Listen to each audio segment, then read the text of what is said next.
In the 20th century, the youngest person to be executed in America was George Stinney Jr. At just 14 years old, he was put to death in the electric chair. From the day of his trial until his execution, the young boy held a Bible in his hands, consistently proclaiming his innocence. Stinney was accused of murdering 2 white girls.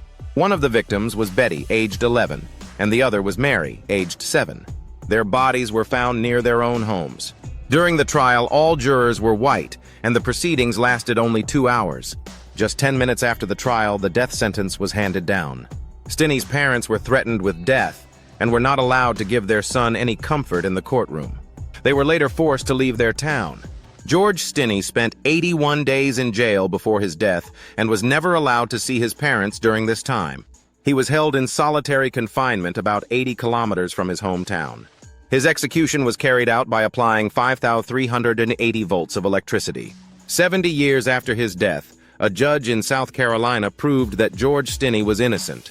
The 2 girls had been killed by a beam weighing over 19 kilograms, which would have been impossible for the 14-year-old Stinney to lift, let alone use to inflict lethal blows.